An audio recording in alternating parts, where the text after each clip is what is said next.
nosotros la psicóloga Anabel Arévalo. Ella es gestora de servicios integrales de violencia basada en género de CEPAN. Psicóloga, muy buenos días, gracias por estar aquí.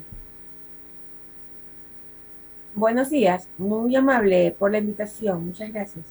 Anabel, gracias por estar aquí en Caché Noticias. Este es un problema que afecta a todos como sociedad. Esto no es nuevo, este no es un caso aislado. Es más, hace algunos días habíamos conversado con un especialista, alguien que hizo un estudio sobre la violencia de género y señaló que esto representa incluso miles de millones de dólares en gastos para el Estado. Una violencia de género que afecta a las mujeres como punto principal, ¿no? ¿Cómo detectarla? ¿Cómo saber que soy víctima de violencia de género?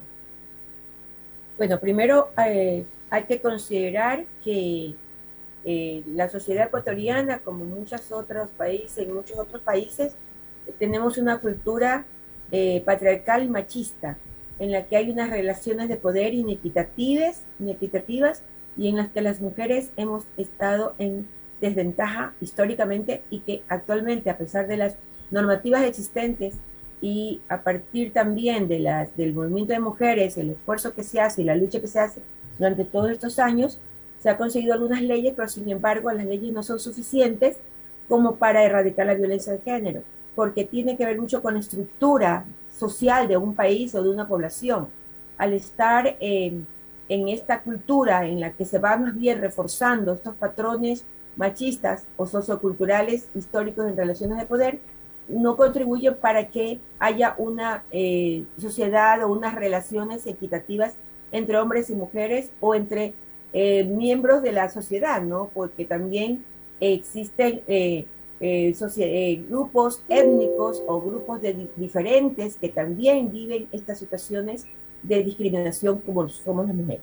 Y es que el maltrato está tan normalizado dentro de nuestra sociedad que lo vemos, pero a la vez no lo vemos también, ¿no? ¿Cómo saber entonces que yo estoy víctima del maltrato? Porque tal vez para una persona que está fuera es algo evidente, ¿no? Le está pegando, que es lo más físico, lo más evidente, pero también hay maltrato psicológico, ¿no? El decir, tú no eres capaz, si te divorcias de mí o te separas de mí, ¿qué vas a hacer? No, tú no sabes hacer nada. ¿Quién te va a dar de comer? ¿Quién va a alimentar a tus hijos? Ese es otro tipo de maltrato que físicamente no deja huellas, ¿no? Pero psicológicamente va minando a la persona, a la mujer como ser humano.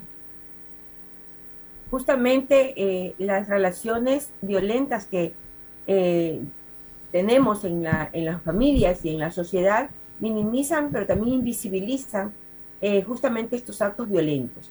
Y en los actos violentos de pronto, que la mayoría lo evidencia, es el físico, ¿no? El que se puede ver, o la muerte en el caso de femicidio.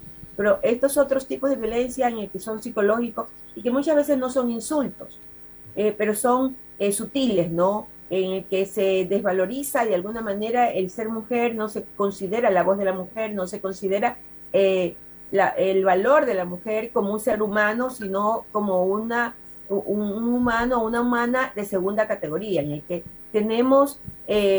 no tenemos voz, no tenemos voto, a pesar de tener en las normas el voto, sin embargo no es considerado equitativamente como lo pasa con los hombres, que tienen muchos privilegios. Entonces, estos actos violentos que de alguna manera discriminan, que minimizan, que desvalorizan, que humillan a las mujeres, muchas veces no es considerado y es naturalizado. ¿Qué significa naturalizado? Que está normalizado.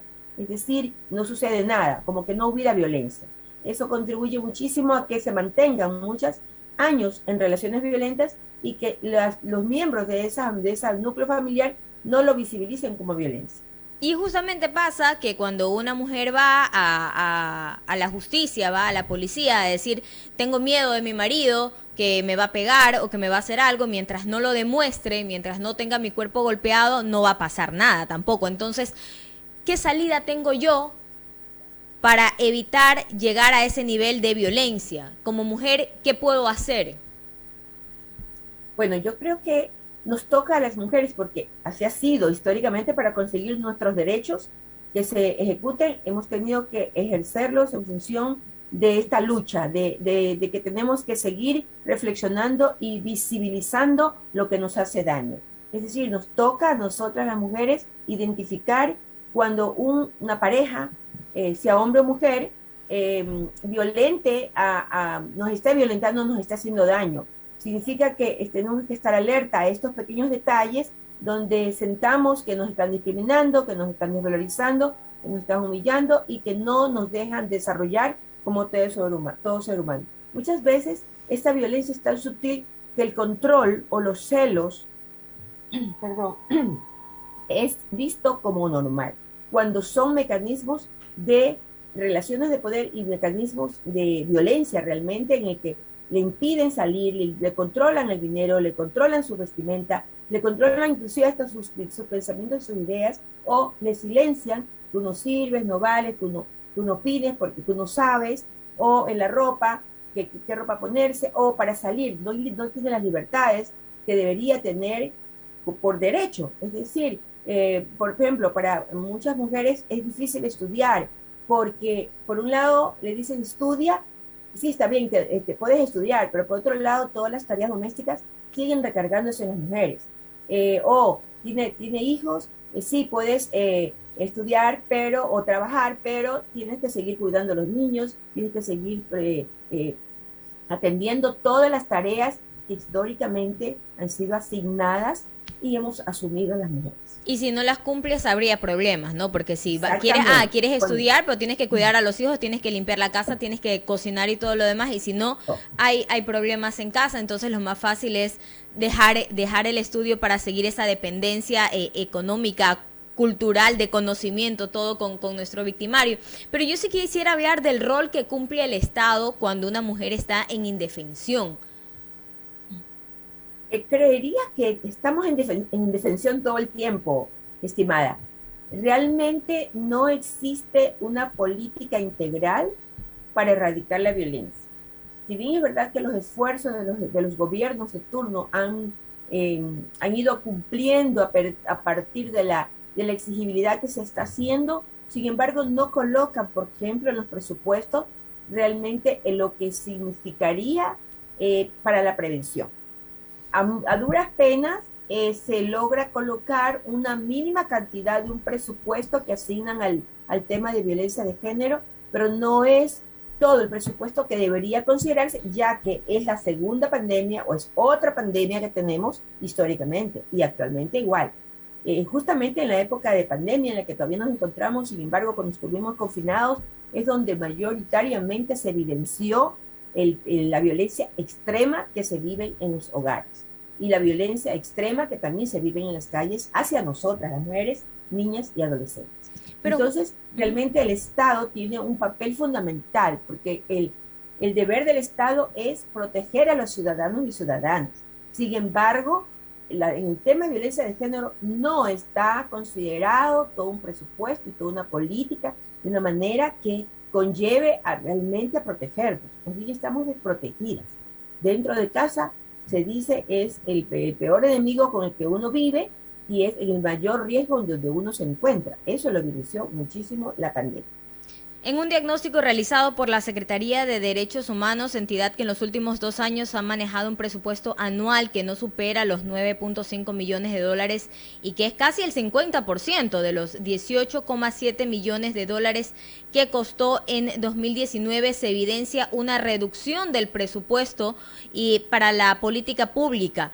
El gobierno anunció que destinará 24 millones de dólares por los próximos 4 años para la prevención. La mayoría del dinero iría para la atención y los planes de prevención. ¿Esto sería suficiente? Le pregunto a usted, psicóloga. Puede aumentar este momento, pero los niveles de violencia también han aumentado. Y también de lo que conocemos ese presupuesto no es solo destinado a la violencia de género, sino también al problema de las cárceles que justamente están en esta crisis, ¿no? Y ahora, pensando en violencia de género exactamente, a nivel nacional existimos centros de atención integrales donde el Estado aporta con una cierta cantidad de financiamiento para que las víctimas sean atendidas de manera gratuita, pero no completa realmente el Estado ese recurso que se debe invertir. porque la otra parte la colocan las organizaciones de la sociedad civil. Pensando también en una ley orgánica de prevención de la violencia, realmente hay que colocarle la mayor cantidad de esfuerzo, tanto de planificación como presupuestario, a los procesos de capacitación, de sensibilización, de comunicación, donde haya campañas orientadas no solamente a las mujeres, mujer, cuídate, mujer, o sea, no, porque nosotras, las mujeres, no tendríamos que estar realmente eh, responsabilizándonos por los actos violentos de los hombres. También debería ir direccionado todo esta comunicación, estas campañas o estos mensajes o narrativas también a los hombres. Y realmente, porque son los hombres los que están en privilegio, los hombres son los que ejercen mayoritariamente la violencia. Entonces, hay que realmente pensar en un plan o una campaña integral, una ley que cubra todas las aristas que tiene, porque realmente la violencia de género es multicausal, pero también requiere múltiples respuestas. No solo la atención es una parte, pero la otra parte tiene que ser servicios de atención gratuitos donde el Estado atienda a víctimas, pero también a agresores. No existe en el país, por ejemplo, campañas por un lado, ¿verdad?, comunicacionales, procesos de formación educativo en todo el sistema educativo, empezando desde los niños pequeños hasta la universidad, no existe, y tampoco existe un plan realmente que contribuya a hacer estos cambios estructurales de concepciones, prácticas y actitudes que tenemos los y las ecuatorianas con respecto al tema de la violencia dentro de las familias o la violencia sexual, que es otro tema también que requiere de muchos factores y esfuerzos del Estado. Entonces, realmente no se piensa en algo de una manera de una manera integrada, sino de políticas o de acciones puntuales y reactivas, pero no en la prevención, donde debería incluirse, por ejemplo, en el sistema educativo debería estar transversalizado el tema de género, justamente para evidenciar estas relaciones de poder inequitativas y que desde niños vayan entendiendo que hombres y mujeres somos iguales, que hombres y mujeres tenemos las mismas capacidades, que hombres y mujeres podemos hacer todo, no que esto es de mujeres y esto es de hombres, y lo hemos estado demostrando a partir de estos esfuerzos que se ha hecho también desde las mujeres, reflexionando acerca de nuestro propio ser, de nuestro propio hacer y de nuestro propio también derecho, que es lo que siempre estamos demandando. En la justicia, por ejemplo, tampoco existe Vamos a hablar de un eso, sistema donde realmente haya reparación y restitución de esos derechos vulnerados. Psicóloga, ¿cómo está? Le saluda Carlos Acoto. Qué gusto tenerla con nosotros. Usted tiene razón, vivimos en una sociedad donde le enseñan a la mujer a no ser violada, pero no le enseñan al hombre a no violar, a no tocar, a respetar cuando se le dice que no. Concuerdo completamente con usted. También hay un tema que rebasa el tema del financiamiento. Vivimos y hemos pasado por gobiernos que son campeones para firmar acuerdos interinstitucionales, crear policías especializadas, fiscalías especializadas, asignar X millones de dólares al tema de la prevención de la violencia de género, pero que en el día a día no se termina de materializar, ¿no? Vemos mujeres que tienen ya alertas en sus casas de un esposo que llega a agredir psicológicamente, a violentar verbalmente, pero que estas alarmas no se entienden así cuando el policía recibe la denuncia. Como decía Joana, esperan ver que haya un golpe, un moretón para decirle simplemente vaya, ponga la denuncia en la fiscalía, y en la fiscalía revictimizarse una y otra vez, que algo que en teoría no debería ocurrir. Entiendo que como CEPAN ustedes estuvieron patrocinando en su momento el caso de Adriana y Santiago, un caso horrendo que ocurrió acá en la ciudad de Guayaquil. El asesino fue condenado a 34 años de prisión. Él acusado de estrangular y envenenar a su conviviente y al hijo de su conviviente. ¿Qué nudos se encontraron en el camino en materia judicial, psicóloga? Si nos puede comentar, por favor. Yo le podría decir de manera general, sí, por ética profesional que tenemos y ética dentro de la organización, no podría describirle exactamente los detalles, aunque es público, pero sí de manera general, que me parece que es mucho más productivo En el sistema judicial, desde el momento en que alguien vive violencia, el hecho de que se llama el 911 y que llegue la policía después de 30 minutos, o que llegue después de 1 hora, 2 horas, o quién sabe más, luego que llegue el policía y le dice, o que no llegue, sí, o que le diga el policía a la mujer, le diga, señora, mire, que no están atendiendo, en la época de pandemia era así, no las llevaban a la flagrancia cuando sí existía la atención, que no están atendiendo, mire con pandemia, mire que va a morir, mire que pobrecito, mire que se va a quedar sin casa, no tiene donde dormir, o mire, amíguese, que es su pareja, es su familia. O sea, los policías también tienen estas concepciones tradicionales, conservadoras, pero machistas también, en la que de alguna manera se ponen de acuerdo con el género en esa posición de poder y de privilegio, y no se piensa en la víctima que está en riesgo de su vida. Luego sucede que los policías más sensibles llegan y las acompañan a las usuarias al sistema judicial, es decir, van a flagrancia o van generalmente van a flagrancia cuando la policía interviene. En flagrancia también sucede otro vía crucis para las víctimas, en la medida en que son atendidas de una manera revictimizante, juzgadoras, les hacen preguntas, las miradas, los gestos, que las hacen sentir culpables.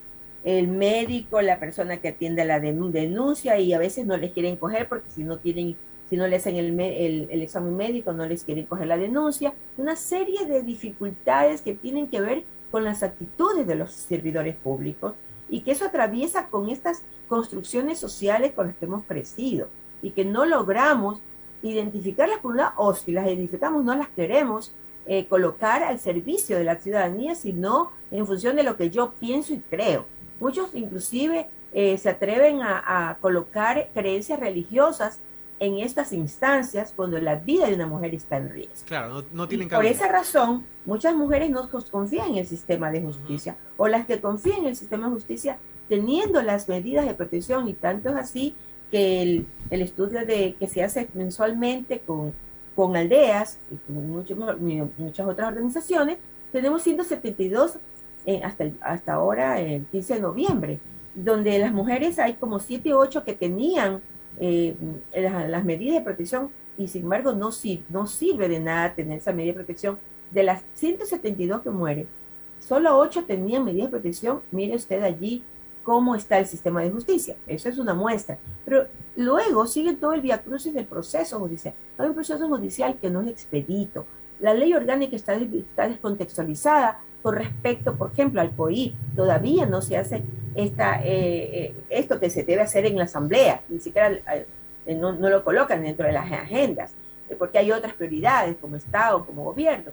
Entonces sigue quedando relegado los derechos de las mujeres, y sigue quedando relegado el tema de la violencia de las mujeres, y siguen por eso muriendo las mujeres. Entonces, Entonces a la final, psicóloga, no es solamente un problema de presupuesto, no es solamente un problema de presupuesto. No es solo presupuesto, así es. De una estructura de Estado, de la carencia de políticas públicas que hacen que las mujeres sigan siendo vulnerables, ¿no? Así es, así es. Luego hay que luchar muchísimo para que evidencien que realmente la mujer fue víctima de violencia de género y que colocan el delito como femicidio. Ni siquiera eso tampoco tenemos esa facilidad, porque depende de la interpretación que los servidores de justicia lo hagan en el momento que toca juzgar o investigar. Entonces, realmente tenemos muchas trabas. Por un lado el sistema de justicia, pero por otro lado también el tema de la accesibilidad que tenemos en la participación nosotras las mujeres. Entonces, si nos damos cuenta, y los estudios internacionales nos indican, los estudios que hacen acá en el país, que nosotras las mujeres no tenemos poco porcentaje de mujeres líderes en empresas o en cargos de mando, o en la participación política, donde las mujeres siguen siendo violentadas por ser políticas. Y así en todos los contextos. En los hospitales es otro viacrucis que las mujeres tienen que seguir cuando deben ser atendidas para salvar sus vidas y no cuestionarlas, ni violentarlas, ni revictimizarlas. Pero sin embargo, estas prácticas se siguen dando. Y no hay un control, no hay una situación integrada, no existe un sistema informático, por ejemplo, en que las víctimas lleguen a una instancia judicial y todo el aparato estatal que tenga que ver con la atención a violencia tengan la información, sino que cada institución tiene su propio protocolo, cada institución tiene su propio presupuesto, también por ende, que es mínimo también para este tema, y por lo tanto tienen su manera de intervenir. Entonces las mujeres pasan realmente de institución a institución y muchas veces no son bien atendidas, que luego terminan yendo o acercándose a nuestras organizaciones de la sociedad civil. En este momento, por ejemplo, hay una mujer que necesita venir de Galápagos para hacer una acción, una diligencia, no tiene recursos económicos y no encuentran, el Estado debería asumir, enviarla a la víctima, además protegida, desde los recursos del Estado. Y nos solicitan a nosotros como sociedad civil que consigamos un pasaje, por ejemplo. O sea, claro. Todo estos detalles que el día a día vivimos, realmente da cuenta también de estas estadísticas con las que nos encontramos. La Cada sociedad 44 civil horas, ha tenido que salir a suplir las competencias que tiene el Estado en este tema, ¿no? Que no quede solamente en un discurso. Psicóloga, por favor, números de contacto para que nuestra audiencia sepa cómo acudir al CEPAM en el caso de que necesiten colocar alguna denuncia, recibir algún tipo de guía, por favor. Yo quisiera dejar un mensaje a todas las mujeres ecuatorianas y no ecuatorianas, que aquí tenemos bastantes mujeres de otros países, que sepan que no están solas, que pueden pedir y solicitar apoyo, que se debe exigir al Estado que también lo asuma. Hay instancias del Estado donde deben acudir y a veces no son atendidas o son atendidas de una manera no tan específica con el tema, y que tenemos también organizaciones de la sociedad civil donde pueden acudir. Nuestra organización tiene 3 centros de atención, uno en el sur por la Mercado Caraguay, una oficina que está en Fiscalía justamente más cerca para poder apoyar en la parte judicial, que no logramos atender a todas, por supuesto, pero la medida que podemos lo logramos hacer allí, y la otra oficina que tenemos en las instalaciones de Misión Alianza, al norte de la ciudad, por el Fortín. También tenemos un centro de atención integral en Santa Elena, donde también pueden acudir las mujeres. Tenemos de 9 a 5 de la tarde, de lunes a jueves. Nuestro teléfono de contacto es el 44 73 47, y tenemos nuestra página de Facebook. ¿Puede repetir el número, psicóloga, por favor? ¿Puede repetir el número? 44 37 47. Muy bien. 7 de la mañana con 29 minutos. Queremos agradecerle a la psicóloga Anabel Arévalo, gestora de servicios integrales de violencia basada en género del CEPAM. Muchas gracias. Muy amable. Muy amable por su invitación.